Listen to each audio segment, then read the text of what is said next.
Megan McGuire, our city planner, followed by comments by Daryl Tower from Skogman Development and Bill Rapp from Hale Ridge Golf Course. City Administrator Earl Tessendorf will conclude the presentations, the formal presentations.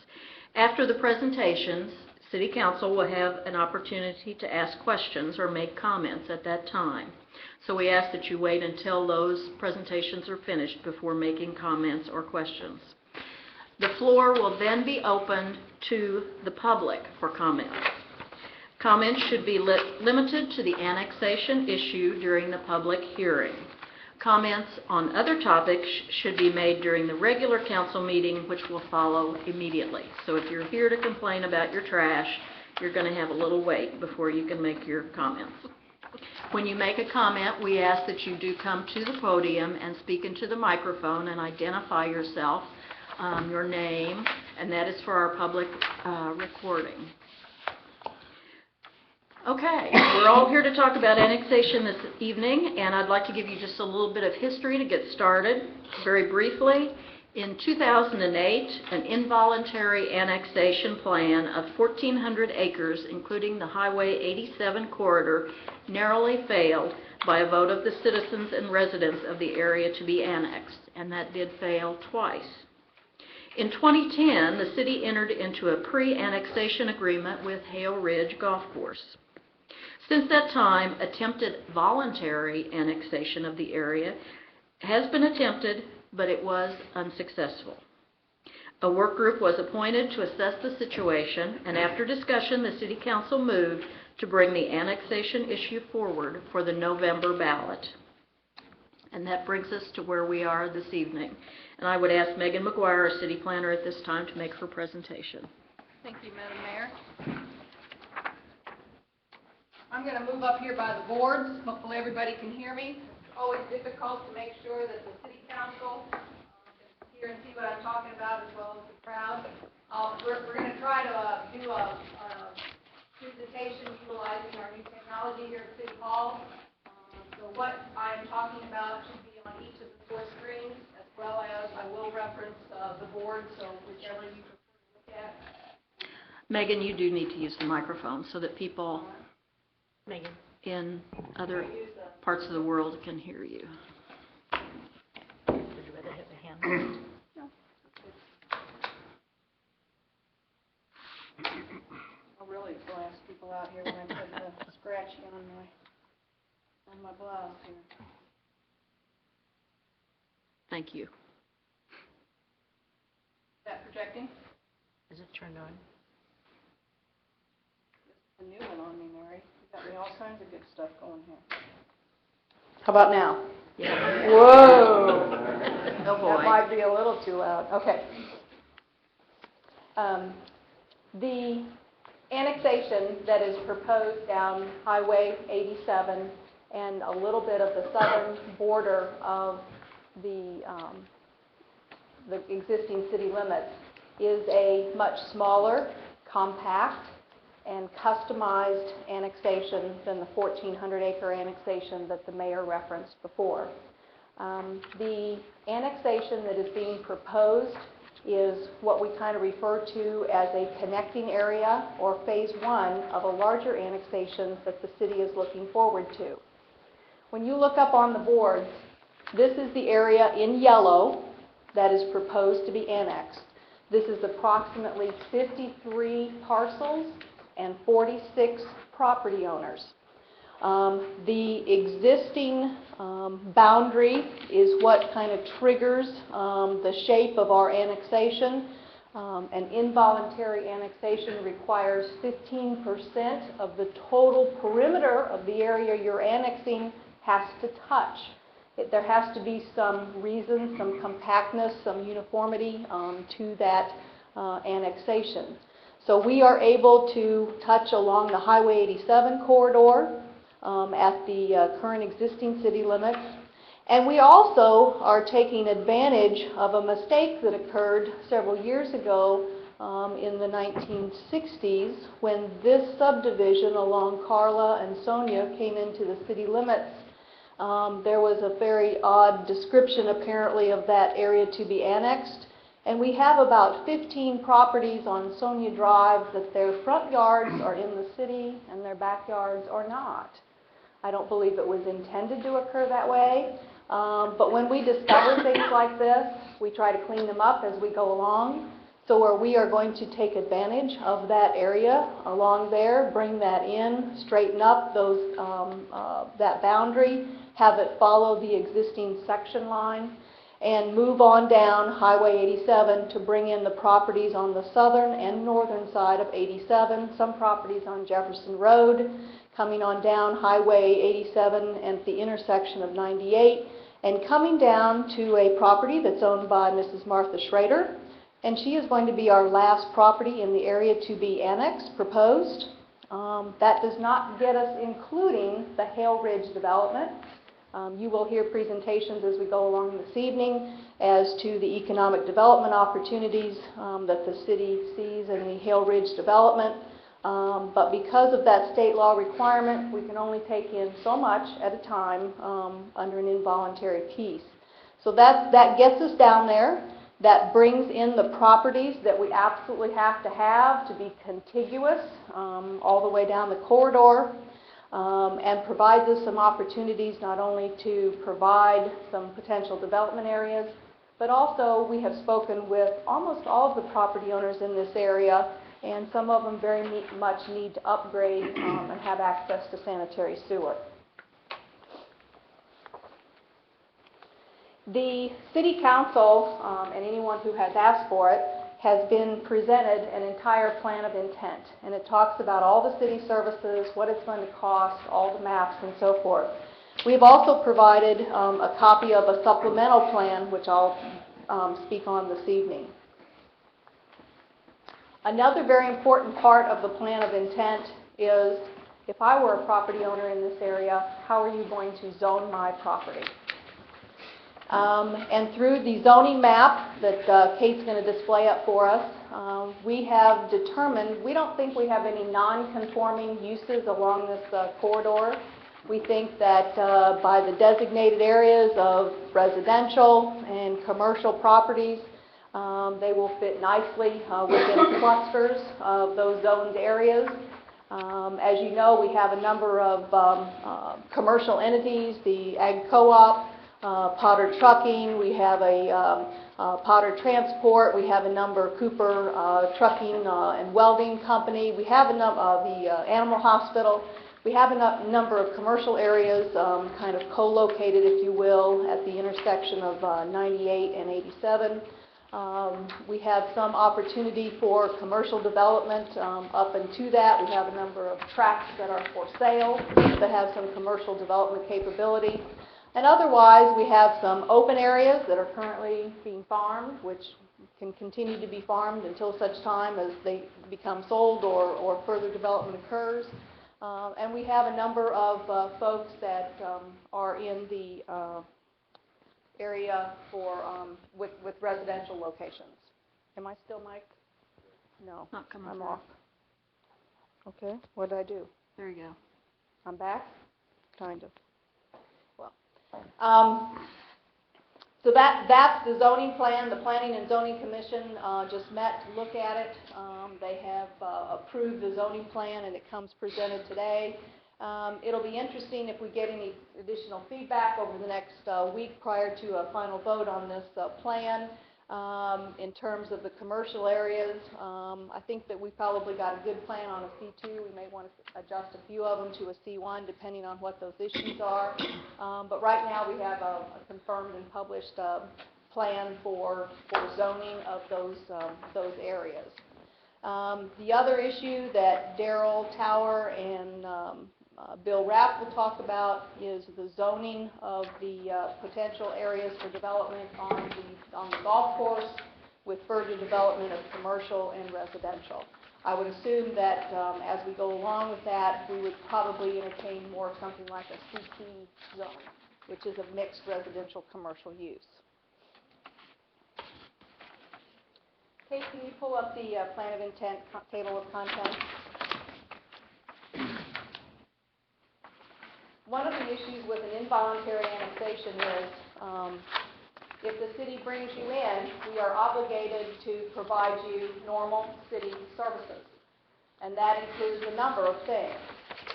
The plan of intent calls all of those out. The only road that will be maintained by the city is Jefferson Road. We have 3 roads in the area to be annexed.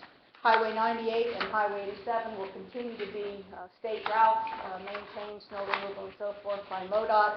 The city will take over Jefferson Road to Highway 98, and that will become a city street, and under the city maintenance program, snow removal will be by the city. We will look at a lighting plan, so there might be a few additional lights out that way. So that will be a city street. That's the only city street that will be taken over. Trash will be picked up by Advanced Disposal, which is our exclusive contract for residential. Most of the people that we've talked to in the area currently use Advanced Disposal, so for a majority that will not be a change.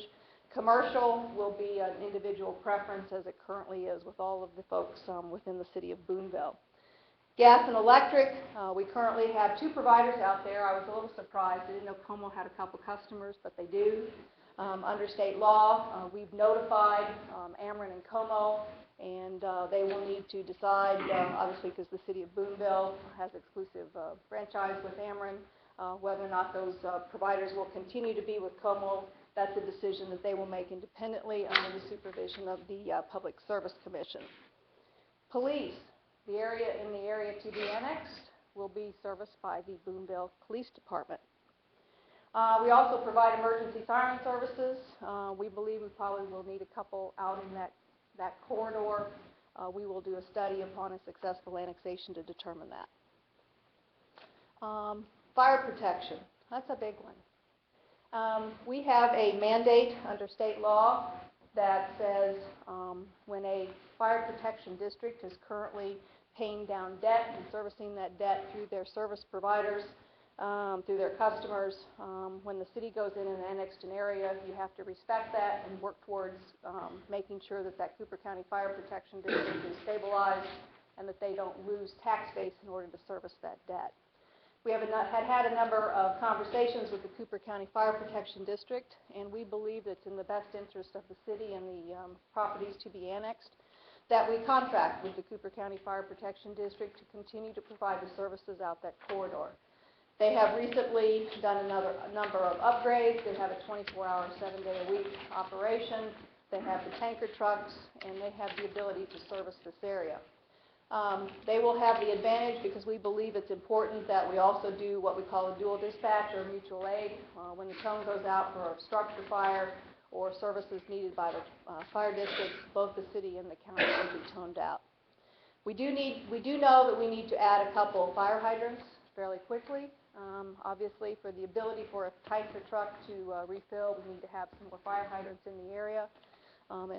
We have put that into the capital requirements to have that completed in the next year and a half.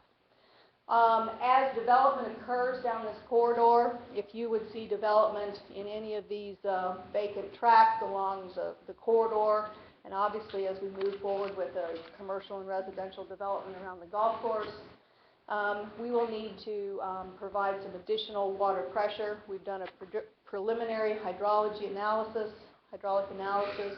and we have about 440 gallons per minute up to the peak. It needs to be closer to 1,000. As we bring in that development, we have planned for upgrades on the city side to upgrade that capacity of water. So that's in our capital plan to the tune of about $300,000 to $400,000 over time.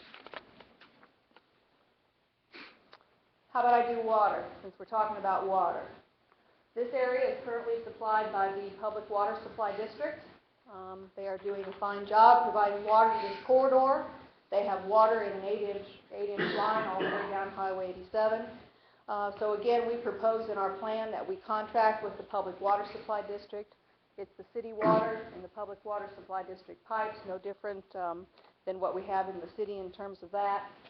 Prices appear to be pretty standard across the board between what a person in the city currently pays and what a person in the area to be annexed pays with the Public Water Supply District. And like I said, as we develop, as we grow, we will need to grow capacity with pressure and the ability to provide development PSI. I mean, when these larger developments come in, many times they have pressure requirements for automatic sprinkler systems, for example, and we'll need to be able to do that over time. Sewer, we're in fairly good shape on sewer. The city has already invested in the sewer system down Highway 87. You all may have noticed that at the old concrete plant area, there's a new lift station. There's the force main all the way back Highway 87 to Jefferson Road, gravity flowing through there. We currently have 2 customers that has joined the city as soon as that gravity flow system was put in. The Fame Auto Repair and the McVicker, or the Animal Hospital with Dr. McVicker. So they are currently using that new sewer system and is available for other folks to hook on. One of the things that we looked at was how do we actually bring in some of the other folks along Highway 87. This is a forced main. And I believe Earl will probably get into a little bit more of it. In the supplemental plan that I passed out today, you'll notice that we have revised a few of our numbers. In doing some evaluation on the sewer, talking with people, has probably, if there was any negative at all on the annexation, it was what would it cost me to hook onto sewer. It appears that the folks that are pulling into the gravity sewer line, the $2,000 that the city is providing as an incentive for folks to come on within 5 years is fairly adequate. When we look at it, that we have a gravity flow system coming underneath the road, probably needs to be a little bit more, around the $3,000 range. And for those folks that need to have a grinder pump to come into the forced main sewer, we are proposing a $4,000 incentive. The other question that I get from folks is, if I've already got a sewer system that's working, a private sewer system, whether it be a lagoon or a septic system with laterals, do I need to get rid of that and hook on right away?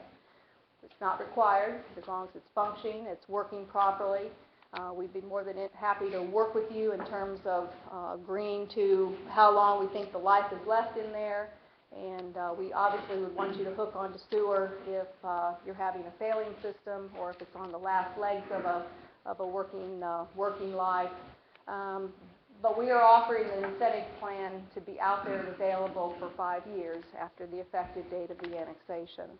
So if you've got a functioning system right now and it's working well, then you can keep that system and move on to the city with those incentives open for that period of time. Obviously, we encourage all property owners to hook onto the sanitary sooner, but we will definitely work with you on that, because I know we all realize that that's a big investment. Another question that we kind of get, this doesn't seem to be that big of a deal, particularly with this annexation. It was with the last larger annexation that the city had proposed. Animal control services are available to folks in the area to be annexed. We understand that people have pets. The city's limit on pets is 4 pets, 4 cats and dogs. If you have more than that, obviously, they just won't be replaced over time. We do have a no pit bull ordinance in the city of Boonville. We also have a leash law, no pets running at large outside your property. We do have farm animal exemptions. If you've got greater than 3 acres or 50 feet away from your property line. I mean, we have a number of small farms currently within the city limits. It's not like it's required that go away. So we can work with those areas. We do have some properties that are greater than 3 areas that probably have some small livestock there, which will be fine. I think that's about it in terms of the services. We do, if the annexation is approved, obviously the services such as, I guess it probably would be best determined to be enforcement or those kind of things. We do have a number of issues, building permits, code enforcement, the zoning regulations. I know some people see those as restrictions, but also some people see them as opportunities to develop a better property, and that everybody's property values in the area gets improved over time with the imposition of those kind of good rules and regulations. Timeline in terms of these upgrades, as I said, if the annexation is approved, then all these issues need to be done at least within the 36 months. We see that there's a couple issues that need to be taken care of right away, and that would be the addition of the fire hydrants, and we've got that slated for design in 2014 and implementation in early 2015. All the other ones I think are kind of as required, as needed. We'll look at the street lighting and the emergency siren for design within a year and a half of the effective annexation date. I keep talking about the effective annexation date. What is that? The annexation takes three things. It takes a vote of these folks here that say we approve the ordinance and we approve the plan. And as far as I know, I believe that's going to happen next Monday on the 26th. If the City Council decides that this plan looks good, then the next step is a vote of the people. And the vote on that will occur on November 5th. And the third piece of it, it's not done when the people vote. The third piece is the City of Boonville will file a declaratory judgment action in the Circuit Court. And our Circuit Court Judge Kaufman will determine whether or not the city has met the law. He'll evaluate the evidence. It's partly why we're putting on the presentation tonight. This creates evidentiary information for the judge to determine whether or not we've actually followed the law on annexation, on the involuntary annexation. The boards, the advisory boards of the City of Boonville have evaluated a number of aspects of the annexation. I've spoken to one of them, the Planning and Zoning Commission. The Board of Public Works has already looked at the issue of the water and the sewer, and they have approved the plan that was presented to them. The Police Board has evaluated the police protection and whether or not they can provide effective police protection. They have approved the plan. And so has the Street and Alley and Sanitation Boards approved what's been presented in the plan and similar to what is tonight. The voting, if this is a successful annexation, obviously the folks that reside and are registered voters in this area will become voters of the City of Boonville, and you will be in Ward 4. All of them will be in Ward 4. I think that's all I've got. Okay, thank you, Megan. At this time, I'd like to ask Darrell Tower with Skogman Development if he would step to the podium for his presentation. I probably need to get my... Yeah, he needs the microphone. I don't have it turned on, so it's there on.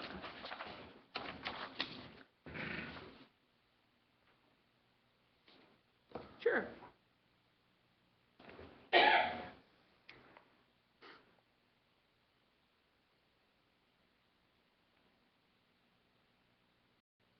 I'll hold it. How about that? Does everybody hear me? My name's Darrell Tower. I'm with Skogman Development and Commercial Real Estate out of Iowa. And I was contacted roughly 8 months ago, something like that now, to come down and look at Hale Ridge Golf Course, either as a sale opportunity or to do something different with that property. And quite frankly, Bill Rapp will tell you the first thing I told him is I couldn't help him. I didn't think there was any market value for that golf course, as a golf course. Bill confirmed that, I do believe. But in the course of that conversation and looking at the property, I said, there's an awful lot of nice things about Boonville, and I did a lot of research about Boonville. Some things you might not know are that there's a corridor about 5 miles north of the interstate and about 5 miles south of the interstate, just west of Boonville, that runs just east of Columbia. 93% of the people have high school diplomas. 50% have college degrees. And 23% have graduate degrees. That's way, way, way above the national average for any other area, any other corridor I've ever seen. And when I looked at that, I said, man, this has got some exciting things potentially happening here. What can we do with this property? Well, it's almost smack in the middle of the state, right on the interstate. Golf courses per se don't make money in today's marketplace. But a property with that kind of location in a city like Boonville, with the proximity it has to Columbia, and the proximity it has as a transportation corridor between St. Louis and Kansas City, intrigued me. So I started doing quite a bit of research. Bill and I continued to talk some more. He put me in touch with the owners of the property, which are his brother Ed Rapp and Joe Schuster. Is Joe here tonight? I don't think he slipped in. I thought he was going to try to come. I had no idea about annexation. I didn't know anything about it. I didn't know about prior votes. I didn't care about prior votes, quite frankly. But Ed Rapp asked me to evaluate the property and put together a plan for what might be able to be done with the property. I contacted a gentleman named Steve Smyers. He is a golf course architect friend of mine, and he has on his staff some community planners. And I asked him to come look at the property. He did. He came up, he flew up here, St. Louis, drove over, met me, we walked the land. He looked at it and said, this is a fabulous piece of property. It's a great opportunity to develop it and do something quite valuable for the area. Steve is a world-class golf course architect. If you look him up on the internet, it's spelled Steve Smyers, S-M-Y-E-R-S, not S-M-E-Y-E-R-S. Be careful. There is a Steve Smyers that's a porno actor. And I have had some people call me about that. So if you Google him, make sure you put in golf course architect or something of that nature to get the right one. Steve, we talked several times over the next few months, and we started looking at what was here in terms of the airport, the casino, the proximity to the University of Missouri, the fact that the University of Missouri had joined the SEC. By the way, I went to the University of Florida and grew up down there, so I know what it means to be part of the SEC. University of Missouri's added 9 million square feet of space to their campus in the last 12 years. It's probably one of the fastest growing campuses in the United States. They have the largest nuclear reactor in the country on a college campus, bigger than MIT's and bigger than Stanford's. So there's some resource at the university that's tremendous.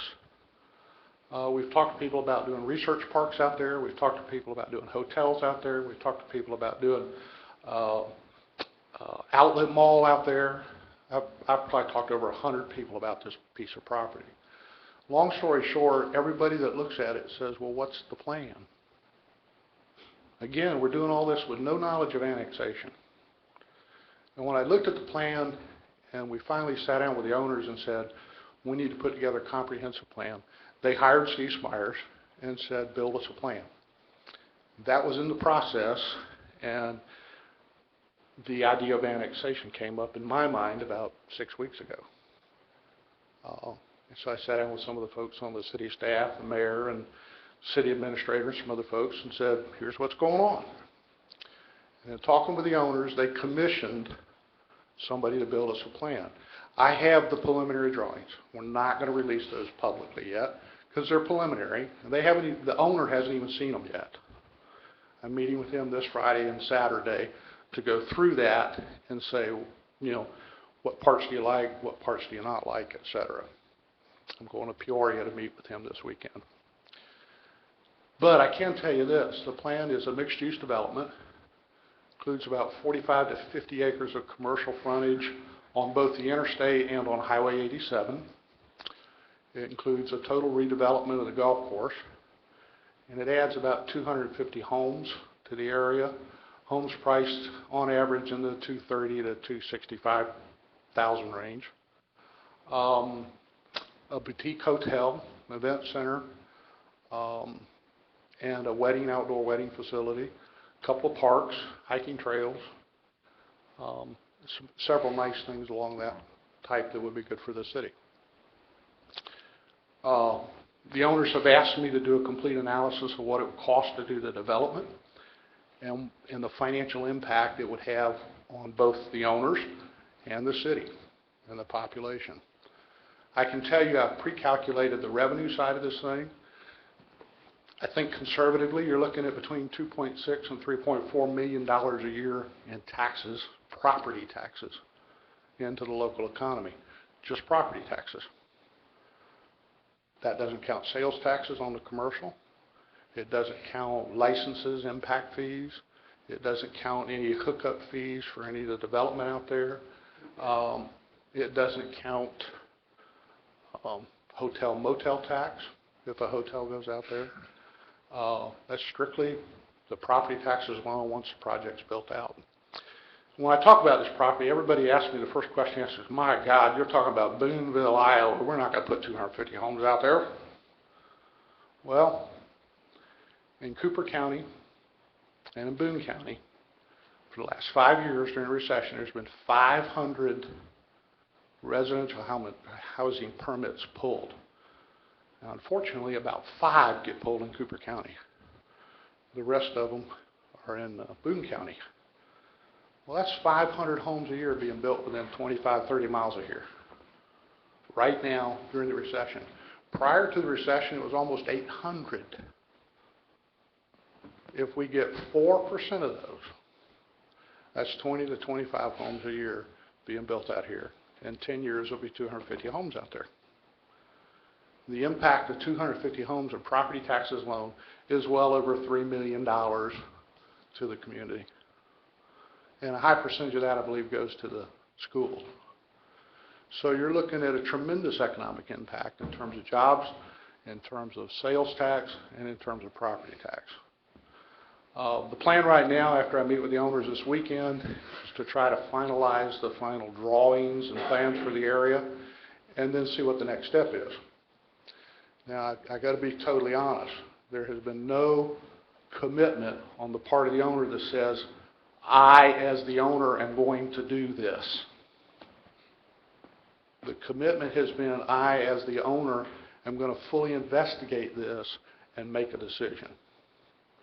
And the decision will probably be one of 3 things. Number one, he's going to step back and say, I really like this, we're going to do it.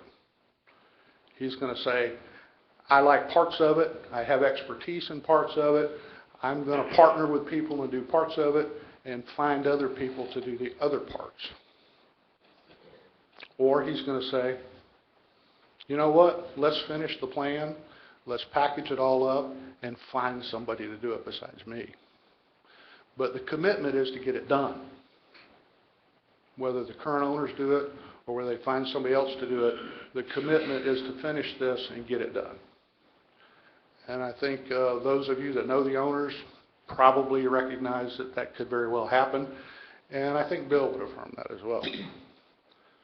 So they asked me to come tonight and speak to what's currently happening out there. I think that we will have something to look at that I can release to the public within the next 3 to 6 weeks. And I'll be happy to do that and be happy to answer any questions for anybody at any time as we go through the process. But I encourage you to look up Steve Smyers so you have some idea of who he is, what he's about, the kind of work he's done. He did Isleworth, where Tiger Woods lived when Tiger Woods lived there. He did Twin Eagles, which is the #1 new private course in the country according to Golf Magazine. He did Avion in France, which has been named the permanent site of the LPGA Masters. He did Black Wolf in Indiana, which is the 2015 site of the NCAA National Championship. So we're talking about a world-class golf architect and community developer that really knows what he's doing. And I think it's exciting. I think there's a tremendous amount of potential out there. And there's a number of things that have already been done that make this a very unique property. You've got electric, you've got water, you've got sewer on 300 acres on the interstate, right smack in the middle of the state. Find that anywhere else. And as a realtor, I know it's very difficult to do. So I'm really excited about this property. And I think it could be a tremendous benefit to the community. That's all I have to say. Thank you, Darrell. Thank you. Like Darrell said, he is from Iowa, and he's going to be leaving in just a little while. He's driving back to Iowa, so so he's got a 4-hour drive. He's going to stick around for just a little bit longer in case some of the council has questions for him. So at this time, I'd like to ask Bill Rapp from Hale Ridge Golf Course to either step to the podium or Y'all come up here. wire up. I appreciate the opportunity to visit with my community, and it was April 1st of 2008 when the Rapp family negotiated with the Gann family to take over operation of the Hale Ridge Golf Course. My neighbor, Ms. Schrader, can testify to the amount of play that we have now compared to then, but we had a lot to learn during a period of time, and the acquisition of the property, Arthur Henry Properties is the company that owns the golf course property and owns the residential tract and also owns the commercial property along the interstate. Arthur Henry Properties is a company owned by my brother Ed and my first cousin Joe Schuster. Bill Rapp and his family operate the golf course. The Gann family is responsible for us having an 18-hole golf course in Boonville. I personally think it's an unbelievable asset to our community that we are trying really hard to keep. We know that development around the golf course is the only way that it will pay and work. So before we bought the golf course, we've also bought the land where the concrete plant is at.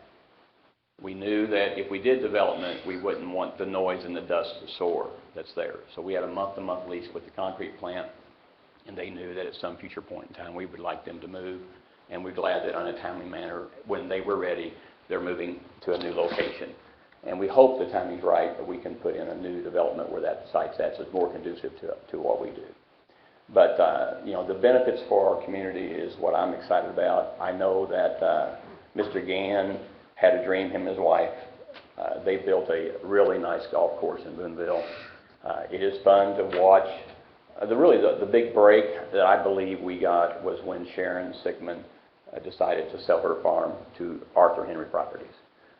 I had asked Donnie Sickman prior to buying the golf course if we could lease a piece of his property to move a golf hole or two onto, because I knew we needed more room to develop and have more houses.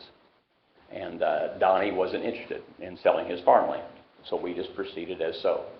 But after Donnie died in May of 2011, Ed and I met with Sharon in September of 2012 and just asked her if she was ever interested in selling her property, that we would be interested in acquiring it or getting an option to buy it. And she called a few weeks later and said that she'd found a place in town and wanted to know if we would like to buy it. That was, I think, the big break when Darrell Tower and his people came and saw the two pieces of property combined.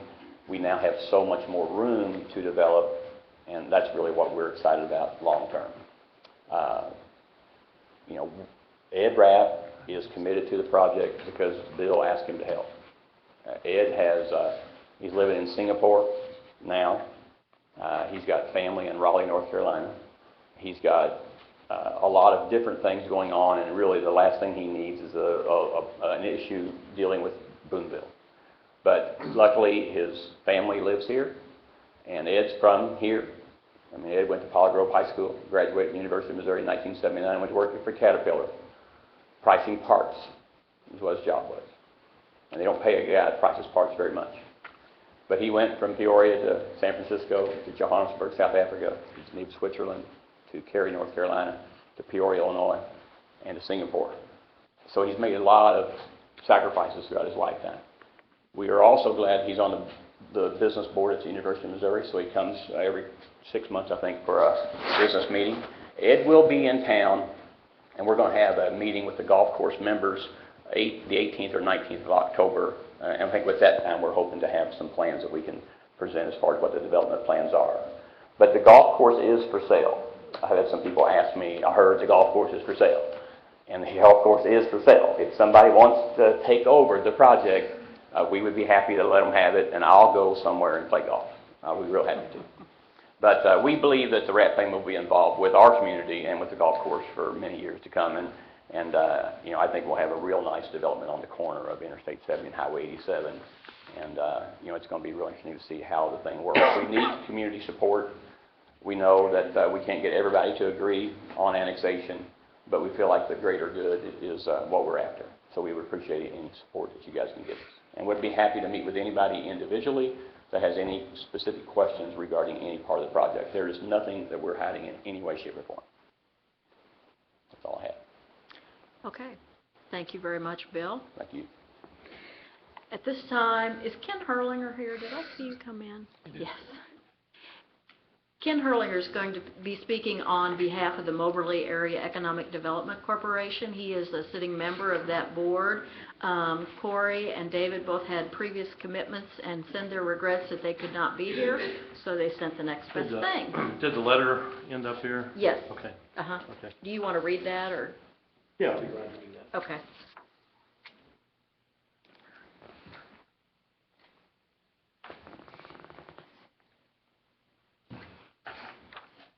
I apologize for being late. I'm fresh off a 1,900-mile road trip from Los Angeles. She dropped me off at the door. Welcome. Yeah, do you need a ride home? This letter is addressed to Honorable Julie Thatcher, Mayor, City of Boonville. Dear Mayor, the proposed annexation to the City of Boonville that is before the City Council has great value to the city in an effort to continue moving the City of Boonville in a positive direction. As a member of the city's economic development team, this annexation would increase the City of Boonville's future prospect of economic growth, not only for the City of Boonville, but all of Cooper County and the surrounding region. If our staff can support the City Council or the City of Boonville's administration staff, please feel free to call upon us anytime. Signed by David Gaines, Vice President. I want to tell you, as a board member of the Moberly Area Economic Development Corporation, that you all appointed me to, that the board does see the value and does endorse that project. I also serve on the Industrial Development Authority of the City of Boonville. We have endorsed the project. As a personal individual, one of the things I've heard developers talk about that are site developers is that in order for a community to grow, it has to prove that it wants to grow, and it has to sell itself before it sells itself to people interested in locating there. So I think a very positive move would be the passage of that by the voters of the city and of the area to be annexed. And I look around here and see a lot of people that arrived back in Boonville out of school about the same time I did, or came here. There's a lot of us have been working for years, and now it looks like it would take at least another generation to really develop the potential the city has. So I think this is another step in getting there. Thank you very much. Thank you, Ken. And our final presentation is Earl Tessendorf, our City Administrator. Thank you. Kate, you want to do that text chart, please?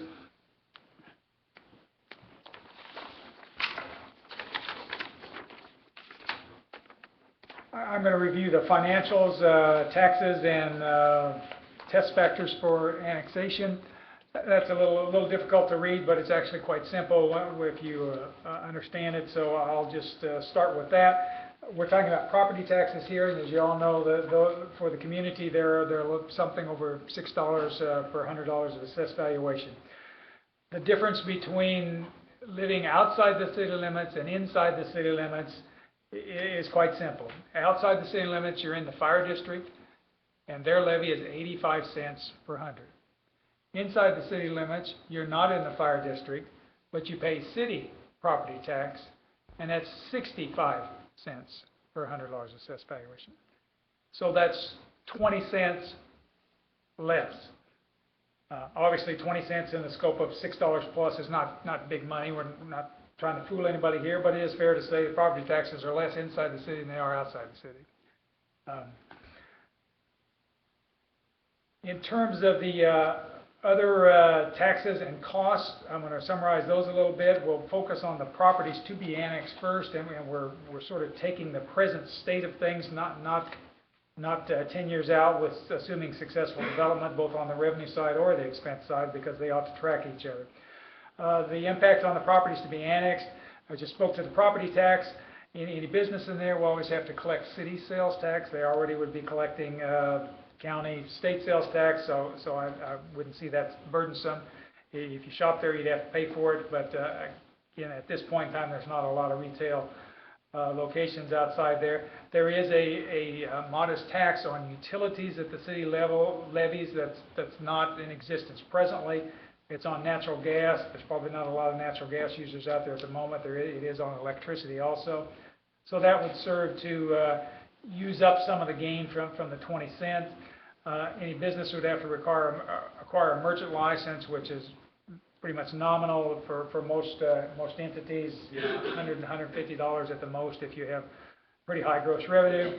The water rates will be actually quite similar from what's being paid to the water district to what the city water rates will be. So in terms of someone who's located there, the financial impact is very minimum. Now, Megan spoke to the arrangement with the fire district. Obviously, when they come in, the people will quit paying the fire district tax. The fire district revenues will go down by a corresponding amount. What she outlined was we enter into a contract with the fire district, which basically brings them back to whole, and we use our $65,000 and another $1,000 or so. We're only talking about $9,000 here. To make them whole for a period of time of about 6 or 7 years, because in a statutory method they decline in terms of our makeup for them, and eventually goes away. So after 7 years that goes away. In terms of impact on the city budget, this is important for people who already live in the city. Again, it's modest. Megan started out some on the capital side. On the capital side, we have sirens, some street lighting, some hydrants, and some small sewer extensions, and maybe some small lift stations to get some sewer across the road to the existing main that's already in there. All told, we're probably looking at $350,000 over some period of time. The water main that she alluded to is not a requirement in the first 3 years. The water main there is sufficient to serve what's there now. So it comes with some positive development down the road. That has also a price tag of somewhere around $300, probably a little less, and basically entails the 8-inch line that is existing there is fed by a line that's smaller than that's down Jefferson Road in the city. So what the proposal is to do is to upgrade that size. It's kind of a bottleneck at present, that 400 foot of main there to a size that will adequately feed the 8-inch and allow it to give the service that it's capable of doing and is not able to do because it's fed by a smaller line. So those are the two things, two impacts here. Basically, as you can see, the area that's defined is relatively modest, particularly compared to what the endeavor was a few years ago, and the costs have come down accordingly on both sides of the fence. The second thing that we're required to do in initiating an involuntary annexation is that through numerous litigations over the years, the court has set up some sort of test factors to define the reasonableness of the city reaching out and taking this on an involuntary basis. Some of these are a little redundant, some of them are a little less applicable than others, but I'm going to run through these fairly quickly to get them on the record and to address the issues that the court thought was important over the years. So the first one is a need for residential, commercial, and/or industrial sites within the proposed area, and in our case, as well as the proposed Hale Ridge development immediately south, which is sort of a domino effect to a successful initiative on the first section. We're talking about 275 acres here, which is corridor type property going out to I-70. We don't have a lot of that still available on B or Ashley Road. So it gives us an opportunity for sort of a different type of clientele to be served rather than just local.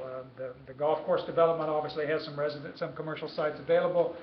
but you're probably not going to pull very many people off I-70 to do business on that section of Ashland Road. This gives us an opportunity to both sort of reach out to a wider clientele than what we've been able to do with the existing properties that we do have available. The properties that we do have available, as well as not being a lot, are also, at least in terms of the residential areas or the vacant areas in town, are on some fairly steep grades. There are challenges to development, challenges to the infrastructure to adequately serve them, or they're owned by folks who prefer to leave it vacant and then not pursue any sort of development. There are some scattered residential lots, some infill opportunities, but there are no sites that I'm aware of that you could do a sizable endeavor as was described previously tonight.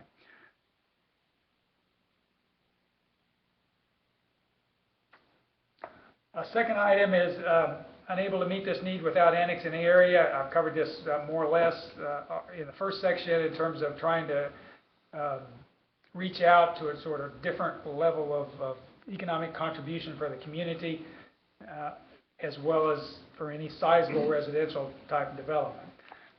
It's a unique opportunity, probably our last opportunity to do something significant with the corridors that we have in the city, and presents us, I think, a good opportunity in that sense. The need is reasonably foreseeable versus being visionary. I think the comments we've heard tonight is that there are some real opportunities here versus just pie in the sky. I think all of you would be surprised at the number of people come through City Hall that want to talk, but they don't have any money, they don't have any experience, they don't have any capacity. And we spend a lot of time just talking to people that you can walk out of the room and know nothing's ever going to come of it. Well, I think our case here, as most of you would recognize, is probably different. We're dealing with credible people that have some capacity to do something, and that's refreshing, for at least from my standpoint. I think it also gives us an opportunity to gain some advantages from spillover from Columbia and Boone County, given some of their issues with crime and so forth, as well as just their simple growth and expansion of their areas. And it also allows us to do something on an alternative type economic development program. You know, the days of attracting more Nordines and Decos, et cetera, may very well be past. You know, I think if we were successful in getting one small plant in the next 10 years, we'd probably pat ourselves on the back. And they're not all going to come back. And so we need to look at other alternatives. And I think this provides some nice opportunity with the advantages that I-70 give you. I think, just as an aside, from my perspective, probably the most positive thing that's happened in Boonville in the last 10 years, that more or less that I've been around for this go, is the Love's Truck Stop. They came in, we didn't recruit them, they kind of come in, they paid their own way, they didn't ask for any tax breaks, they helped extend the utilities over there, they don't bother anybody. They produce about $35,000 a year in sales tax income, in addition to the property tax and so forth. And I suspect a very good portion of that is money that's imported into the community. So I think that's the kind of opportunity that we need to sort of maximize our position at present time. Next item, past growth shows future necessity. Obviously, the growth in recent years here has been muted. I think that's been clouded by the overall economic climate that's existed on a national level. But to some degree, you probably have to create the opportunities for some growth as we go forward. I think this would help in that respect. And I think there's probably some pent-up demand out there locally. You know, I noticed some residential lots that I'm aware of. If one of them comes up for sale, if it's a decent lot, it probably gets sold. They may not build on it immediately, but it usually moves pretty fast. Again, it's predicated on being a decent lot. But spillover in the proposed area, next item. I think The development out there would also have a positive impact on the existing city, everything from the downtown to helping everybody else carry that part of our burden for running our public entities. It would help everything from grocery stores to downtown to probably the aisle, which is obviously an important asset for the community. It would be both direct and I think also indirect with visitors and so forth that the facility out there might be able to solicit. Next item, beneficial effect of uniform application and enforcement of municipal zoning ordinances. Maybe talking about what the zoning was going to be, I think it allows us to ensure some compatible land uses. You don't have to look too far on the entrance out there to find some uses that probably nobody's going to want to live very close to, so hopefully some of that can be prevented down the road. It also will help require quality infrastructure to serve this areas of development. So I think it's positive in that respect. The beneficial effect of and need for uniform application of and enforcement of building, plumbing, electrical codes. For better or worse, in the overall trend, without the codes, it's not unusual to see the development end up being the lowest common denominator, and some of that probably already evident on the end of the quarter out there now. And so, in spite of some people's perception of it, the codes really aren't all that stringent. They're pretty basic, really. I think Steve would second that. But it allows us to ensure some kind of quality development as we go out there. So combining that with the subdivision requirements for infrastructure, I think you get something that's of a lasting quality. Beneficial effect and need for extending police protection to the newly annexed area. That's probably a relatively modest issue at the present time. I don't think there's a lot of demand for law enforcement in the area presently, but we would be able to serve it as needed. Beneficial effect of and need for uniform application and enforcement of municipal health ordinances. This is primary for sewer services. At one time or another, anybody who's not on a normal public sewer system has some sewer issues, and this would allow us to address that to a standard that meets modern day requirements. Boonville's need and ability to extend the municipal services to the newly annexed area. I spoke about the cost of those previously.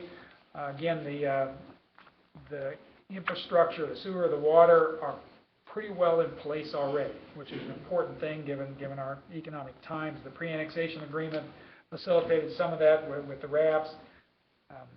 So I think we will be able to accommodate things in a measured and competent fashion. Enhancement of land value by reason of its adaptability to uses after coming into the city.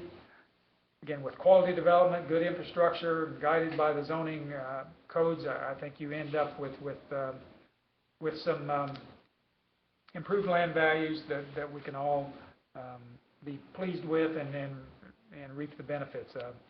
Improve the regularities of the Boonville's boundaries. I think the section behind the Carla Street area is the example of that. We straightened that part of it out.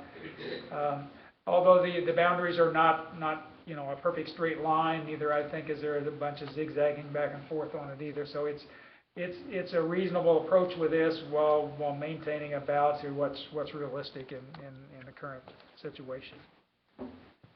So those are the 12 things that the statute sets out. I'm going to add a 13th thing that's coming from me only. I think what everybody needs to recognize, particularly the citizens of the community and everybody involved, is frankly the cost effectiveness of the opportunity that's there. I don't know how much success will come there. I think there's lots of potential, and I think something is going to be achieved there over some period of time. But it allows us to pursue this sort of alternative type economic development with this relationship at a pretty modest undertaking for the community. And we're talking about $300,000 or $400,000 over several years. Even if you put the water line in there, it's still less than $1 million over 7, 8 years. In terms of operating costs, they're frankly de minimis. You going in, they're going to be a wash, and I would think with development ought to support any future costs coming in there. So I think it allows us to pursue something in, frankly, the most cost-efficient manner I can envision. The potential with return on investment, or whatever you want to call it, I think is undeniable and needs to be recognized. It's not a large land grab that's going to weigh us down for a long time in the future. It's quite realistic and I think doable. So that's all I have now. Thank you, Earl.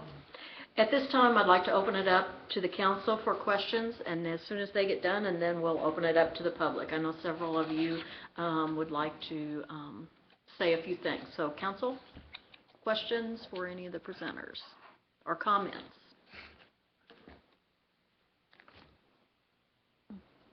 Okay, I'll open it up to the public. We have some people here tonight that would like to make a comment. I ask that you step to the podium and share what you'd like to say this evening. Okay. And please identify yourself, first of all. Good evening. My name is Todd Conley. I'm the general manager at the Island Capri Hotel and Casino. And on behalf of our organization, I'd like to lend our support for this project and any project, frankly, that opens the door for future economic growth, whether it be businesses or housing. So, thank you. Okay. Thank you, Todd.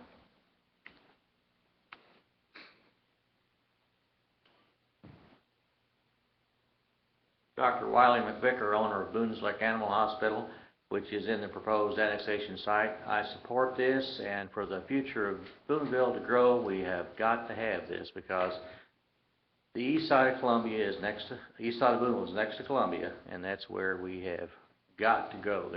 There is no place else to go. So this is a logical thing, and 87 now, the area now, we've got, nothing out there. It looks pretty bad that that's the entrance to Boonville. So this is something that we really, really need. Thank you.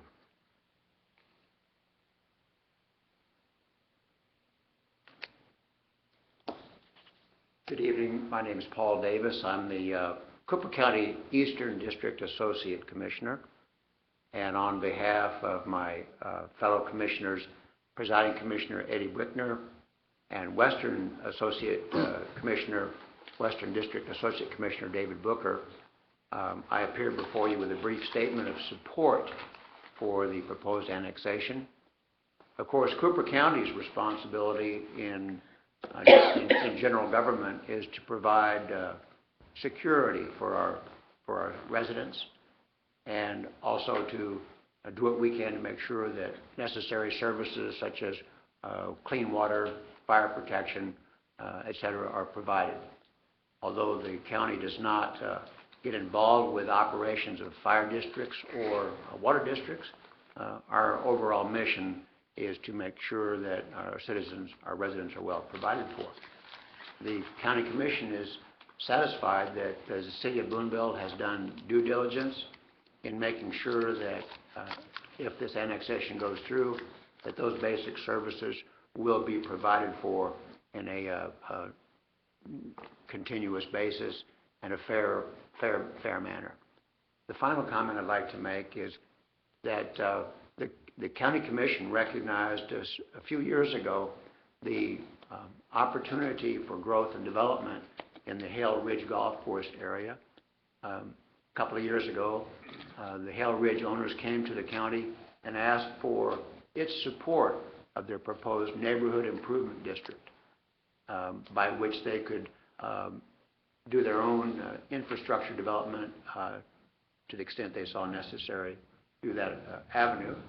And the county endorsed that neighborhood improvement district and assisted where we could in implementation of that neighborhood improvement district. So just another sign that Cooper County recognizes the growth potential along that corridor, and we appreciate the due diligence that the City of Boonville has done, and the county sees absolutely no conflicts in the proposed annexation as it relates to Cooper County. Thank you. Okay. Thank you, Paul. I'm Matt Billings, owner of KWRT Radio here in Boonville and KWJK Radio in Columbia and Boonville, Ward 3. As we're moving away from a manufacturing-based economy in this country, as we're watching the factories leave our communities and consolidate, I just took a 2,000-mile trip in the past week down through Alabama, all the way back up through Mississippi, went through town after town after town, just like Boonville. And the big factories all have the same sign on the front: for sale, for lease. To get another factory is going to be next to impossible. It's going to be like winning the lottery if it ever happens again. As a community, this is a great opportunity to open a door for a possible investment. I think any chance that we have to open that door, to allow for investment in our community, is something we should always take a shot at. And I think this is a very good a project. I'm on the planning and zoning also, been at the meetings on this, and I think it's a good plan. And I hope that the council and the citizens of Boonville will recognize that. Thank you. Thank you, Matt. I think I can hear. I'm Martha Schrader, and I have the golf course with my neighbor. And of course, my husband has passed away, and my concern is the future place up. I don't know, golf course, is it golf course stay there? Yes, that's the plan. There is a redesign. Some of the holes will change, and maybe the number 3 green won't be. Maybe number 3 green won't be quite so close to your house. But no, there is a redevelopment plan that includes Mrs. Sickman's property and the golf course property and the interstate property. And we think by October 17th or 18th, we should have that pretty well where we can sit down and show you, here's the plan. But I understand your concern, and I think it's beneficial for your property and the overall Boonville community. So it will continue as a golf course. I didn't know whether the desire for homes being built would interfere with the golf course, or the golf course would continue. The plan is to keep an 18-hole golf course in Boonville for my lifetime. It's the plan. But I won't guarantee what happens if someone else takes over. But the plan that we have in place with Steve Smyers is an 18-hole golf course with about 50 acres of commercial property and about 250 home sites with an 18-hole golf course. I'm not ready to release the site plan yet because the owners have not approved it. But I can tell you this, I've seen it and I've worked with a developer, the architect that put it together, and everywhere there was an issue with a neighbor, there were trees or buffer zones put into the site plan to separate the commercial from the residential, from the neighbors, et cetera, so that as much as possible, it's going to be friendly to everybody in the area, depending on what's there.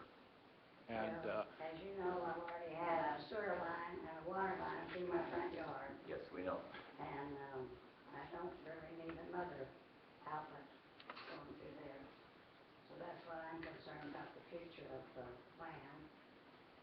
And also, what was my husband's shop is not a business now. It's just someone has it rented to use it. And will this affect that in any way? Is there any annexation that might change that or anything? Megan, do you want to answer that? Yes, Mrs. Schrader, we have you zoned as an RA, residential agricultural, so you can do whatever you want in terms of your shop, in terms of a residential shop. If it needs to turn over into a commercial type of operation, and you would be in the city limits, then the owner of that commercial operation would come before the city council and the planning and zoning committee and ask for a rezoning of the area to accommodate that kind of business. So we look at what's happening in the surrounding area, look at the kind of operation that's being proposed, and make those determinations. Well, right now, it's rented by a personal person for personal use. There's no business or any construction or anything going out of it now. It's just an addition to the house. And that use would be anticipated in an RA zone and would be appropriate. Do you think anything else, Nancy? Okay. Thank you. Thank you for coming this evening, Martha.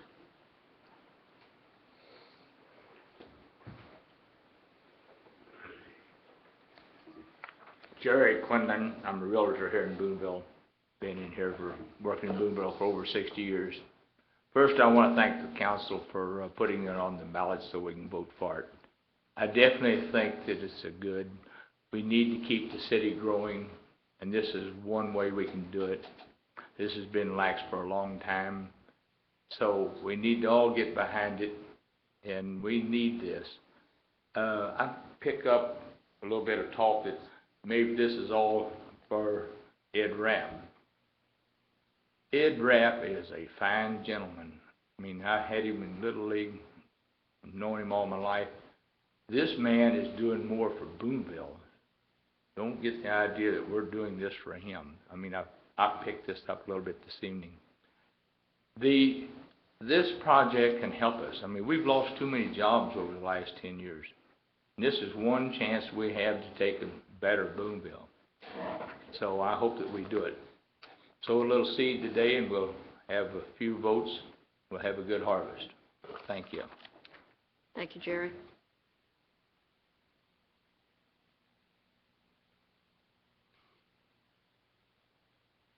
Any other public comments or questions?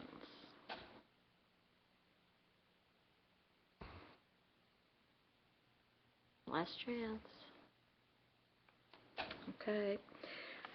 Seeing none, I'll kind of wrap up with a few things. As we said earlier, no action will be taken on this during the city council meeting, which will be following immediately.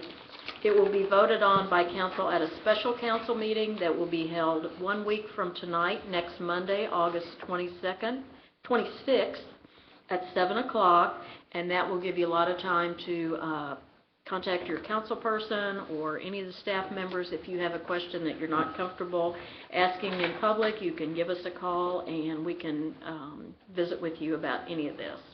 This concludes our public hearing on annexation. Thank you very much for coming this evening. This is a nice crowd and I appreciate it very much. We'll take a 5-minute recess before we start our regular council meeting.